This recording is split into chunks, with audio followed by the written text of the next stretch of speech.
देखिए, परम पूजनीय मैं कहूँगा जो युग सम्राट हैं आदरणीय श्री पूजनीय श्री नमका हरिओम जी के द्वारा यहाँ क्षेत्रा में 1008 जो कुंडी यज्ञ हुआ था, 18 तारीख से शुरू हुआ था और 27 तारीख को जो पूर्ण होती है उसमें जारी है।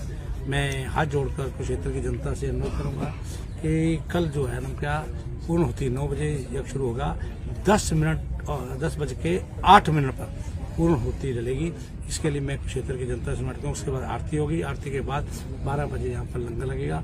तो मैं कुरुक्षेत्र की जनता खास जो लोग रह गए हैं पूर्ण होती डालने में रह गए हैं तो वो कल इस पूर्ण होती डालने के लिए ठीक 9 बजे यहाँ पहुंचे और 10:08 पर पूर्ण होती डलेगी। उसके लिए मैं क्षेत्र की जनता दूंगा। बड़ा अच्छा 18 से लेकर 27 तक ये यज्ञ का आयोजन हुआ और जिसके अंदर शाम को 7 बजे आरती हुई।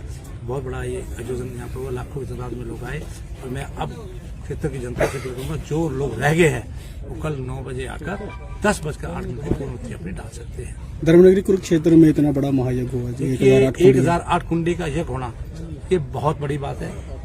इसके लिए मैं कहूँगा इतना बड़ा जो यज्ञ हुआ है ये अपने आप में देखने वाला यज्ञ था और ये क्षेत्र में पॉजिटिव वाइब्रेशन के लिए यज्ञ किया गया और बहुत बड़ा इसके लिए मैं कहूँगा लोगों ने इसके अंदर होतियाँ डाली। इसके लिए महाराज जी का मैं बहुत बहुत धन्यवाद करता हूँ। क्षेत्र की जनता को प्रणाम करता हूँ जिन्होंने इस यज्ञ के अंदर होतियाँ डाली। एक इच्छा है कि 108 कुंडी का यहाँ पर एक स्थान बने और साथ में उसके अंदर कमरे बने। कोई भी स्थान क्षेत्र में आए और वो आके यहाँ पे यज्ञ आए और खासतौर पर इसके लिए एक जो निवेदन महाराज जी ने कहा है इसके लिए मैं सरकार की तरफ से सब कहूँगा, सरकार को लिखूंगा। हम पूरी कोशिश करेंगे, अगर माता रानी की कोशिश होगी, संतों का आशीर्वाद होगा तो 108 कुंडी का हम परमानेंट यहाँ पर एक यज्ञशाला बनाई जाएगी जिसमें कोई भी संत आके यहाँ पर यज्ञ करेगा। ये प्रेरणा का हमारा स्रोत होगा, बहुत बड़ी दिया है और क्षेत्र धाम के लिए जो महाराज जी ने अपने वर्ष से निकाला है उसमें संतों की इच्छा भी है क्षेत्र धाम का नाम बनना चाहिए। आपकी सरकार है प्रदेश में भी, केंद्र में भी कोई ऐसा प्रपोजल लाएंगे कि कुरुक्षेत्र की बड़ी डिमांड है कुरुक्षेत्र धाम बना जाए या विधानसभा में कोई स्पेशल प्रस्ताव? देखिए, क्षेत्र धाम बनाने में भी मैं कहूँगा कोई दिक्कत नहीं। आप देखिए किस प्रकार से कुरुक्षेत्र को हम नमका बढ़ के मानचित्र जाने, रोड का इंफ्रास्ट्रक्चर देखिए किस प्रकार से भ्रंश हुआ। ज्योति सर के अंदर देखिए 250 करोड़ का महाभारत का थीम बनाया। हमारे यहाँ इस्कॉन आ रहा है। इसके साथ ही मैं ये भी कहूँगा बड़े बड़े मंदिर जिस प्रकार से तिरुपति बालाजी का मंदिर, बहुत चीजें ऐसी हैं। आज जो टूरिस्ट 5000 आता था आज लगभग 40,000 टूरिस्ट आता है। ये छोटी बात नहीं है। गीता जयंती का अवसर किस प्रकार 35 से 40 लाख गीता जयंती के अवसर पे आते हैं। ये किनकी देन है? संत समाज की देन है, इनके आशीर्वाद के कारण। अरे अभी स्वामी पूर्णानंद जी ने भी अभी पीछे यज्ञ किया, देखो किस प्रकार से हमारे सामने पड़े हैं। तो उनकी भी होती है यहाँ पे यज्ञ में बड़ा अच्छा यज्ञ किया। ये एक प्रेरित है, पॉजिटिव वेव्स जो आनी चाहिए हम लोगों को। और खासतौर पे क्षेत्र का तो सौभाग्य है कि यहाँ लगातार यज्ञ हो रहे हैं और 1008 कुंडी का यज्ञ होना ये अपने आप में बहुत बड़ी एक मिसाल है। ये एक शक्ति है जो ये यज्ञ हो रहा है। मैं बहुत बड़ी शक्ति यज्ञ कर रही है जिसकी मैं कहूँगा पूर्ण होती जो है कल डलेगी। इसके लिए मैं कहूँगा क्षेत्र की जनता का सबका बहुत भाग्य है। जो लोग इसमें अंदर रह गए हैं हाथ जोड़ के मेरी निवेदन है कि 9 बजे आए, 10:08 पर पूर्ण होती हो जाएगी और उसके बाद ही नमक आरती होगी। आरती के बाद यहाँ पर लंगर की व्यवस्था रखी जाएगी। तो मैं खासतौर पर हमारे पत्रकार बंधु आप सब भी आए, इसमें आप भी आइए और इसको लगे। और आपने बहुत बड़ा क्षेत्र की जनता ने लगातार 18 तारीख से लेकर 27 तक जिसमें आरती में भी लोग आए, यज्ञशाला में भी आए, लाखों की तादाद में लोग आते रहे, हजारों की तादाद में। मैं सबको प्रणाम करता हूँ। उन्होंने बहुत अच्छा यहाँ पर अपनी होती डाली और मैं कहूँगा जो लोग रह गए हैं उनसे भी हाथ जोड़ करते हैं कि कल 9 बजे आकर इस जगह में अपनी पूर्ण होती डालेंगे। और इसके अंदर बहुत लोगों ने बड़ा भारी योगदान दिया है। संत समाज का योगदान रहा है, बड़े बड़े मैं कहूँगा हमारे साथियों का योगदान रहा है, हमारे वॉलंटियर का योगदान रहा है। बहुत लोगों ने इसमें योग दिया है। भोजन की व्यवस्था जिन्होंने संभाली है उसने योगदान दिया है। इसके साथ साथ मैं यज्ञशाला के अंदर जो दिन रात सेवा करते रहे योगदान दिया, मैं उन सबको प्रणाम करता हूँ। ये जो मैं कहूँगा ये भी एक कर्म जो काम करने का मिला है, जो ये ड्यूटी मिली है ये भी एक परमात्मा ने माता रानी ने दी है, तभी आदमी इस ड्यूटी पर लग सकता है। इसके लिए मैं कहूँगा लोगों का बहुत बड़ा इसमें सबका मैं तहे दिल से धन्यवाद भी करता हूँ। और फिर मैं एक बारी फिर अनुरोध करता हूँ, कल सुबह 9 बजे फिर यज्ञ शुरू होगा, 10:08 पर पूर्ण होती होगी। इस पूर्ण होती पे आप जो रह गए हैं, जो घरों में अपने घरों में यज्ञ कर सकते हैं घरों में करें, यहाँ सकते हैं तो पूर्ण होती यहाँ डालने आए। मैं इतने निवेदन आपसे करने लगा था, इसलिए मैंने मंत्री जी जो जिसको गोली लगी थी वो अपने घर जा चुका है, मगर उसके ब्रदर ने आरोप लगाया है कि मुझे अभी भी जान का खतरा है, मुझ पे कुछ हो सकता है। कुछ आपकी सरकार है प्रदेश में, देखिए किसी की कोई जान को खतरा नहीं है। 100% हमने कहा था हॉस्पिटल का हम बिल लेंगे, हमने बिल्कुल कह दिया बिल हम ले रहा। उसके साथ मैंने कहा था, मैं खुद हॉस्पिटल में गया था, उसके साथ साथ उसको हमने ये भी कहा था कोई भी तेरे को दिक्कत हमें फोन कर, हम खड़े हैं, हम इंसानियत है यार, हम इतना बड़ा पुण्य का काम कर रहे हैं, हम क्यों नहीं खड़े, वो सामाजिक आदमी है, हमेशा खड़े हैं।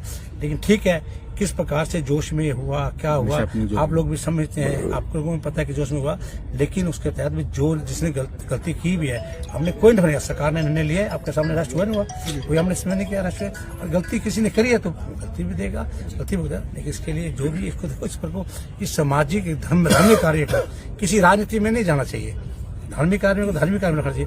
हमारा बहुत सौभाग्य है, इतना बड़ा 1008 कुंडी यज्ञ हो रहा है, ये बहुत बड़ा सौभाग्य, हम सबका सौभाग्य बनता है। सभी साथियों पहले दिन से हमने कहा था ये सबका सौभाग्य, इसके अंदर कोई भी राजनीति नहीं, जो भी है उस बच्चे के लिए अगर कुछ और भी करना होगा हम बिल्कुल 24 घंटे खड़े हैं। आपकी तरफ से कोई आश्वासन रहेगा उस परिवार? बिल्कुल खड़ा, मेरे परिवार कोई भी आके मेरे लेके ड्यूटी लगाएगा, मैं बिल्कुल मैं खड़ा हूँ परिवार के साथ, ऐसी बात नहीं। श्रीमान जी सर, खड़े हैं। कुरुक्षेत्र को धार्मिक के साथ साथ औद्योगिक क्रांति में लाने में भी आपका कोई प्लान है सर, ताकि रोजगार मिले सर? देखिए, मैं अभी यहाँ से मात्र जैसे विधायक नहीं हूँ, लेकिन विधायक के नाते ना होने के नाते मैं फिर भी कह रहा हूँ कि डेवलपमेंट की जो गति है, जिस गति से हमने पहले भी 5,000 करोड़ लगाया, उसी गति से डेवलपमेंट चलती रहेगी। आज भी बहुत कार्यक्रम में गया हूँ, बहुत अच्छे प्रोजेक्ट मैं तैयार करा रहा हूँ, अभी देखना लगातार आप किस बार मुख्यमंत्री के समक्ष जाएंगे, जो प्रोजेक्ट हमारे पेंडिंग में पड़े हैं, जो प्रोजेक्ट हमारे नए आने हैं, सब प्रोजेक्टों को लेकर जाएंगे, मुख्यमंत्री से कहेंगे सबका साथ सबका विकास लेके। आदरणीय प्रदेश के मुख्यमंत्री नैब सिंह सैनी चल रहे हैं, तो किया भी है कुरुक्षेत्र। देखिए आप आज से देखिए, आज से 12 वर्ष पहले क्षेत्र का क्या हालत था, सिंगल रोड थी, आज देखिए 4 लाइन रोड है, किस प्रकार से एलिवेटेड ट्रैक देखिए, इस प्रकार से 371 करोड़ का बना, ब्रह्मसो का छत्ता पाड़ी हुआ, ज्योति सरकार रनिंग वाटर हुआ, 250 करोड़ का थीम बना, सीवर व्यवस्था, ये बहुत बड़ी चीजें हमने करी 10 सालों के अंदर। और भी अभी इंफ्रास्ट्रक्चर होगा, अभी बाईपास बड़े दिन से मेरी जो तमन्ना थी, जो मेरे मन की इच्छा थी, जो विजन था मेरा, वो बाईपास भी हमने आदरणीय नितिन गडकरी जी को लाए थे, प्रदेश के मुख्यमंत्री जी मिले, हमने बाईपास भी करा दिया, बहुत चीजें उन्होंने। और मैं खासतौर पर देश के मुख्यमंत्री जी का धन्यवाद करूँ, जिनकी धर्म के प्रति 24 घंटे आस्था रहती है। सबसे पहले उन्होंने जब हम क्या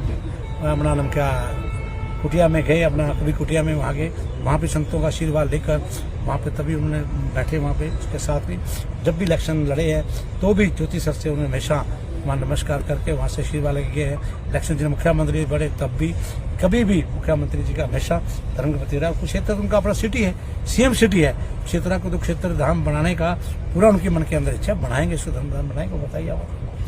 14 तारीख को प्रधानमंत्री आ रहे हैं हरियाणा में, हिसार में हवाई अड्डे का करेंगे तो बड़ी सौगात मिलेगी, खासतौर पर एलिवेट के ट्रैक को लेकर भी कोई प्रपोजल आएगी? देखिए, हमने उसकी फाइल भेजी हुई है, लेकिन अभी तो 2 प्रोजेक्ट है, एक प्रोजेक्ट तो यमुनानगर का है और एक यमुनानगर का है और एक हिसार का है जो एयरपोर्ट का है। दोनों प्रोजेक्ट बहुत बड़े हैं और वहाँ से बहुत ज्यादा फ्लाइट जो हमारे तीर्थ स्थल है वहाँ के लिए होने जा रही है। बड़ा सौभाग्य हरियाणा प्रदेश को, और ये देश के प्रधानमंत्री 14 तारीख को यहाँ पर पहुंच रहे हैं, 14 अप्रैल को उनका हिसार के अंदर, वहाँ पर तो बहुत बड़ी एक सौभाग्य, बड़ी सौगात हमें यमुनानगर की पावर था उसके उस दोनों को मिलने वाली है।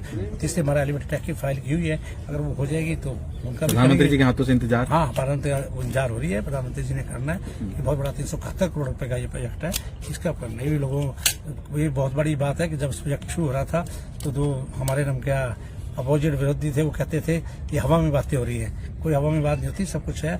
देखिए इस यज्ञ के लिए भी, इस यज्ञ के लिए मनों में लोगों के मन में था कि यज्ञ माता रानी ने 1008 कुंडी का यज्ञ किस प्रकार से संपूर्ण हो रहा है, पूर्णति हो रही है, ये भी देखने वाला है बात है। ये वो शक्तियाँ होती है, शक्तियाँ कार्य करती है। आज मैं कहूँगा हम सबका सौभाग्य है इस जगह पे खड़े हैं। ऐसे ये तो आज लग रहा है जैसे बहुत बड़ा तीर्थ स्थल ही हमारा बना हो, हम लोग यहाँ पर आज पैर भी रख रहे हैं, तो वाइब्रेशन यहाँ से जो आप खड़े हो, यहाँ से जो वाइब्रेशन आपको मिलती रहेगी ना, आप जीवन में बहुत बड़ी तरक्की करोगे। और मैंने देखा था प्रबल जी महाराज के द्वारा भी 1008 कुंडी का यज्ञ करा था, मैं उसके अंदर मुख्य जजमान था जब उस समय हुआ था, आपको ध्यान में होगा 2003 के बाद। तो अब की बार भी सौभाग्य महाराज जी ने साइल को यहाँ पर मुख्य जजमान लाया। ये सौभाग्य है कि कर्म होता है इंसान का, कर्म के तहत ये मिलता है, और महाराज जी का आशीर्वाद मिला, आप लोगों का मिला, पूरी प्रेस ने भी हमें पूरा कोऑपरेशन दिया। मैं टोटल प्रेस का भी धन्यवाद करूँ, मैं हर आदमी का, हर संस्था का धन्यवाद करूंगा जिन्होंने पानी पिलाने की व्यवस्था करी, बहुत सी चीजें संस्थाओं ने हमें खड़े हुए हमारे साथ, सबका मैं बहुत बहुत धन्यवाद करता हूँ। लास्ट अंतिम दिन और पूर्णाहुति डलेगी यज्ञ समाप्ति जी। योग संयोग सुयोग से 18 मार्च से चल रहे इस महायज्ञ की पूर्णाहुति कल 27 तारीख को 10:08 पर होगी। सभी से अपील है, प्रदेशवासियों से, देशवासियों से जो सुन रहे हैं दूरदर्शन के माध्यम से। देश के कोने कोने से लोग आ रहे हैं, पंजाब से आए, त्रिपुरा से आए, महाराष्ट्र से आए हैं, गुजरात से आए हैं, दमन से आने वाले हैं, राजस्थान से भी आए हैं, हिमाचल से भी हैं, उत्तराखंड से भी हैं, हरियाणा में बैठे हैं, दिल्ली से भी हैं, कई प्रदेशों के लोग सम्मिलित हो रहे हैं। और सभी हरियाणावासी, प्रदेशवासी, मुख्य रूप से इनसे अपील है कि महायज्ञ में सम्मिलित होकर के कल 10:08 पूर्णाहुति की जाएगी। विशेष पुण्य के भागी बने और अपनी मनोकामना पूर्ण करें, कहीं से विचलित न हो। कुछ विधर्मी लोग विचलित कर रहे हैं, पीछे भी कई अफवाहें उड़ा दी, लेकिन यज्ञ पूर्ण सफलता की ओर अग्रसित है और पूरे उत्साह के साथ सभी लोग सम्मिलित हो रहे हैं। आज भी बहुत सारे लोग सम्मिलित हुए और कल पूर्णाहुति के समय सभी लोग इकट्ठा होकर के, एकत्रित होकर के पूर्णाहुति करेंगे और कुरुक्षेत्र को कुरुक्षेत्र धाम का दर्जा देंगे। कुरुक्षेत्र धाम तो था ही, लेकिन कल पूर्ण रूप से कुरुक्षेत्र धाम बन जाएगा जब आप सभी लोग आकर के यज्ञ में पूर्णाहुति करेंगे और सम्मिलित होंगे, समाज को प्रेरणा देंगे। मानव जीवन रक्षा के लिए दूसरा कोई उपाय नहीं है, यही एक उपाय है। अपनी रक्षा, अपने बच्चों की रक्षा के लिए कल सभी लोग एकत्रित होकर के पूर्णाहुति में सम्मिलित होने का कार्य करें। महाराज जी, 102वां यज्ञ की कल पूर्णाहुति डलेगी, तो 103वां जो यज्ञ आप करेंगे कहाँ पे होगा, कुछ बताएंगे आगे की तैयारी? 103वां यज्ञ संभवतः दिल्ली में होगा। अच्छा, कब कोई निर्धारित किया है समय? पूर्णाहुति 17 सितंबर को होगी, बाकी तो आगे पीछे दिन चलेगा। 17 सितंबर को पूर्णाहुति होगी दिल्ली में। ठीक है। अभी मंत्री जी ने बताया कि जिस तरह आपने विजन लेके चले हैं, कुरुक्षेत्र धाम बनाए, उन्होंने कहा कि सरकार के पास प्रपोजल भेजेंगे, बकायदा यहाँ पर 108 कुंडीय यज्ञ के लिए स्थान निर्धारित करेंगे। इसके लिए बिल्कुल मैं चाहूंगा कि कुरुक्षेत्र की भूमि पर गीता के ज्ञान में ही कर्म यज्ञ है, तो कर्म करने के लिए अगर कर्म यज्ञ है, कर्म करने के लिए एक यज्ञशाला बनती है, 108 कुंडी यज्ञशाला बने और लोग ब्रह्मसरोवर में स्नान करें। और जब भी कोई संत आएगा कहीं यज्ञ करने, तो उसको ज्यादा परेशानी नहीं होगी, वो अपना संपर्क करेगा और उसको अपना 7 दिन के लिए, 8 दिन के लिए, 9 दिन के लिए जब तक करना होगा करेगा। तो इस तरह से कुरुक्षेत्र की भूमि पर यज्ञ बढ़ जाएंगे, जहां तक मेरा मानना है, मेरा विचार है।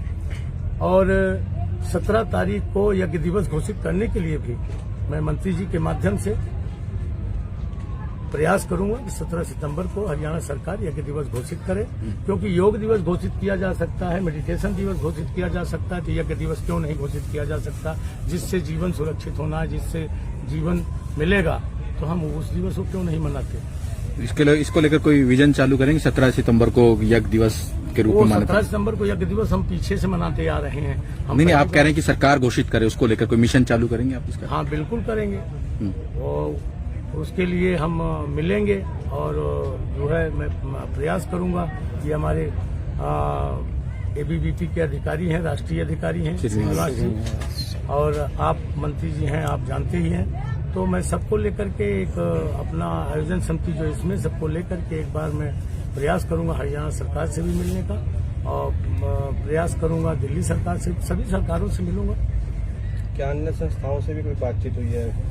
इस यज्ञ जो आप कह रहे हो कि 17 सितंबर को यज्ञ दिवस घोषित किया जाए, इसको लेकर कोई अन्य संस्थाओं का भी कोई समर्थन आया आपके पास, किसी से बातचीत हुई है? ऐसा है कि हम संस्था व्यवस्था, अगर हम इस संस्था अवस्था में उलझते रहेंगे तो इसी संस्था में उलझ जाएंगे, क्योंकि ये सत्य कर्म है। जो भी संस्था होगी ये सत्य कर्म है, इसके लिए हमको किसी के समर्थन की जरूरत नहीं होती। आप अपने आप स्वयं समर्थन है, समर्थन अपने आप करें। कौन संस्था विरोध कर रही है? कभी किसी संस्था ने विरोध तो किया नहीं है, अन्ना कर सकते हैं। गुरुजी, 108 महायज्ञ का प्रण लिया आपने, 102वां हो गया, अगला कुरुक्षेत्र में कब होगा आपके नेतृत्व में? थीम पार्क में 3 कर चुके महायज्ञ बड़े, 4 4 हाँ जी। चौथा था ये। हाँ जी। 5 तत्व से शरीर बनती है, तो 4 हो गई, 5वें में जरूर होंगे। ठीक है महाराज। मुझे स्वामी हरिओम जी महाराज जी के द्वारा एक संकल्प है कि वो 108 महायज्ञ इस पृथ्वी पर करते हुए जन कल्याण और पर्यावरण के लिए संकल्पित है। हम सबका सौभाग्य है कि उनका 102वां यज्ञ कुरुक्षेत्र की धरती पर इस केशव पार्क में 1008 कुंडी महायज्ञ कल संपन्न होने वाला है। मैं मानता हूं कि आयोजन समिति के सभी कार्यकर्ता ये महसूस करते हैं कि यहाँ जितने भी संतों का आशीर्वाद मिला है, हमारे जो इस यज्ञ के मुख्य यजमान साहिल सुधा जी और उनकी धर्मपत्नी सुगंधा सुधा जी रही, उन सबके अथक प्रयास से यह यज्ञ अपने सभी प्रकार के मनोरथ को सिद्ध करने की ओर बढ़ रहा है। यज्ञ का नाम है शिव शक्ति महायज्ञ पर्यावरण और जन कल्याण। इसी यज्ञ में आज तक भारत में पहली बार एक अनूठा प्रयोग हुआ, जब 1200 से अधिक सेवाकर्मी न केवल संतों के द्वारा पूजित हुए, अपितु उनको महायज्ञ में बैठने का एक बहुत बड़ा उनके जीवन का ऐसा अनुभव शायद समाज को मिला होगा, जिसको हम सामाजिक समरसता कहते हैं। तो पर्यावरण के साथ साथ सामाजिक समरसता के साथ भी जुड़ा। कल इस महायज्ञ में हजारों की संख्या में मातृशक्ति ने आकर के अपना आशीर्वाद दिया, महिलाओं को भी नेतृत्व मिला है। आज इस यज्ञ के 9 दिन पूर्ण हुए हैं, तो एक प्रकार से विद्यालय की बालिकाएं सैकड़ों की संख्या में नव दुर्गा के रूप में यहाँ उपस्थित हुई हैं। यानी समाज जीवन का कोई भी ऐसा वर्ग या ऐसा कोई समुदाय नहीं है जो इस यज्ञ के साथ नहीं जुड़ा। इसलिए इस कुरुक्षेत्र में आयोजित होने वाले 1008 कुंडीय महायज्ञ ने महाकुंभ के जैसे हिंदुत्व को, समाज को एक साथ खड़ा किया है। हम सब संतों के सानिध्य में इस यज्ञ को आगे बढ़ा रहे हैं। निश्चित तौर पर जब यज्ञ होता है तो कुछ व्यवधान आते हैं, यहाँ पर भी एक व्यवधान आया, लेकिन जितनी गति से व्यवधान आया उतनी ही गति से अपने सत्कर्मों के कारण से, अपनी सज्जनता के कारण से पूज्य महाराज श्री और इस आयोजन समिति ने उस व्यवधान को भी बहुत क्षणिक आने के कारण बाद में उसको एक बहुत तरीके से, सुनियोजित तरीके से इस यज्ञ को आयोजित किया है। आप सबके माध्यम से मैं इतना ही कहना चाहता हूं कि महायज्ञ केवल पर्यावरण की शुद्धि और जन कल्याण के लिए है, ना ये यज्ञ किसी के विरोध में है, ना किसी की प्रतिस्पर्धा में है। और इसीलिए ही पिछले 4 दिन से लगातार समाज जीवन के प्रत्येक व्यक्ति का समर्थन और सहयोग इस महायज्ञ को मिल रहा है। आने वाले दिनों में जिस प्रकार से पर्यावरण के सामने संकट है, राष्ट्रीय स्वयंसेवक संघ भी पंचसूत्री लेकर के अपने 100 वर्ष की यात्रा को आगे बढ़ा रहा है। उसमें पर्यावरण और सामाजिक समरसता ये दोनों प्रमुख विषय है। यह यज्ञ उस मंतव्य को भी पूर्णता की ओर लेकर जा रहा है। इसलिए संपूर्ण समाज का, सभी संगठनों का इस महायज्ञ को समर्थन मिला। और आने वाले दिनों में भी अगर कुरुक्षेत्र की धरती पर इस प्रकार का यज्ञ पुनः होता है, और जैसा कि महाराज श्री कह रहे हैं कि हम यज्ञ दिवस घोषित करेंगे, तो कल राज्य सरकार के 3 बड़े मंत्री यहां पर आए थे, और यहां से एक तरह से सरकार के प्रतिनिधि आदरणीय सुभाष सुधा जी मेरे साथ मौजूद हैं। सबका मंतव्य है कि हम सरकार में बैठकर हरियाणा प्रदेश में महायज्ञ के आयोजन को लेकर, यज्ञ दिवस घोषित करने को लेकर एक बहुत ही सार्थक प्रयत्न करेंगे। तो सब दृष्टि से इस महायज्ञ को सफलता मिली है। कल पूर्णाहुति है। निश्चित तौर पर ये यज्ञ पक गया है, और जब कोई भी फल पकता है तो उसका लाभ सबको मिलता है।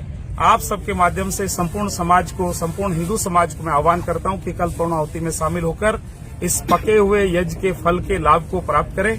और आयोजन समिति उन सभी का हृदय से आभार व्यक्त करती है जिन्होंने गिलहरी के जैसे योगदान करते हुए इस महायज्ञ को यहां तक लेकर आया है।